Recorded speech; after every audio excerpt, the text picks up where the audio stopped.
ኦሪት ዘፍጥረት ምዕራፍ 3 እባብም እግዚአብሔር አምላክ ከፈጠረው ከምድር አውሬ ሁሉ ይልቅ ተንኮለኛ ነበረ። ሴቲቱንም በውኑ እግዚአብሔር ከገነት ዛፍ ሁሉ እንዳትበሉ አዟልን? አላት። ሴቲቱም ለእባቡ አለችው፣ በገነት ካለው ከዛፍ ፍሬ እንበላለን። ነገር ግን በገነት መካከል ካለው ከዛፉ ፍሬ እግዚአብሔር አለ፣ እንዳትሞቱ ከእርሱ አትብሉ አትንኩትም። እባብም ለሴቲቱ አላት፣ ሞትን አትሞቱም። ከእርሷ በበላችሁ ቀን ዓይኖቻችሁ እንዲከፈቱ እንደ እግዚአብሔርም መልካምንና ክፉን የምታውቁ እንድትሆኑ እግዚአብሔር ስለሚያውቅ ነው እንጂ። ሴቲቱም ዛፉ ለመብላት ያማረ እንደሆነ ለዓይንም እንደሚያስጎመጅ ለጥበብም መልካም እንደሆነ አየች። ከፍሬውም ወሰደችና በላች፣ ለባሏም ደግሞ ሰጠችው፣ እርሱም ከእርሷ ጋር በላ።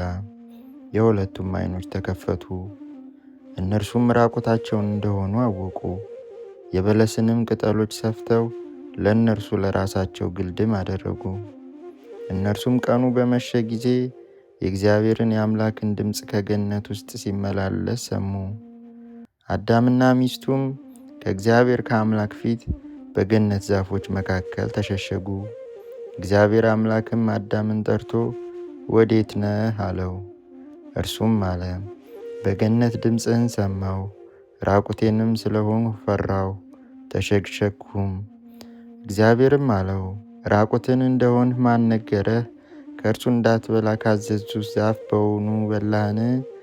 አዳምም አለ፣ ከእኔ ጋር እንድትሆን የሰጠኝ ሴት እርሷ ከዛፉ ሰጠችኝና በላሁ። እግዚአብሔር አምላክም ሴቲቱን ይህ ያደረግሽው ምንድን ነው አላት። ሴቲቱም አለች፣ እባብ አሳተኝና በላሁ። እግዚአብሔር አምላክም እባቡን አለው፣ ይህን ስላደረግ ከእንስሳት ከምድር አራዊትም ሁሉ ተለይተህ አንተ የተረገምክ ትሆናለህ፣ በሆድህም ትሄዳለህ፣ አፈርንም በሕይወት ዘመን ሁሉ ትበላለህ። በአንተና በሴቲቱ መካከል በዘርህና በዘሯን መካከል ጠላትነትን አደርጋለሁ። እርሱ ራስህን ይቀጠቅጥሃል፣ አንተም ተኮናውን ትቀጠቅጣለህ።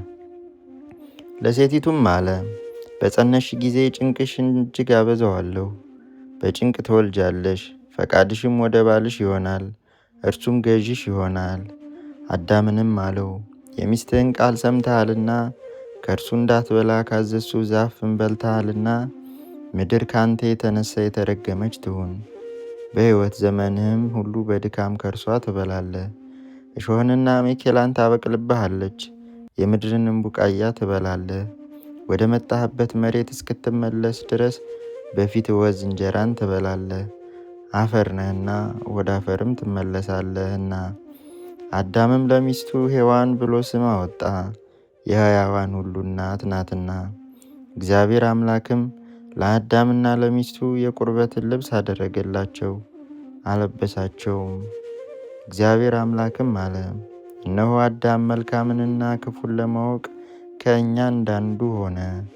አሁንም እጁን እንዳይዘረጋ ደግሞም ከሕይወት ዛፍ ወስዶ እንዳይበላ ለዘላለምም ሕያው ሆኖ እንዳይኖር። ስለዚህ እግዚአብሔር አምላክ ከዔድን ገነት አስወጣው፣ የተገኘባትን መሬት ያርስ ዘንድ። አዳምንም አስወጣው፣ ወደ ሕይወት ዛፍ የሚወስደውንም መንገድ ለመጠበቅ ኪሩቤልንና የምትገለባበጥ የነበልባል ሰይፍን በዔድን ገነት ምስራቅ አስቀመጠ።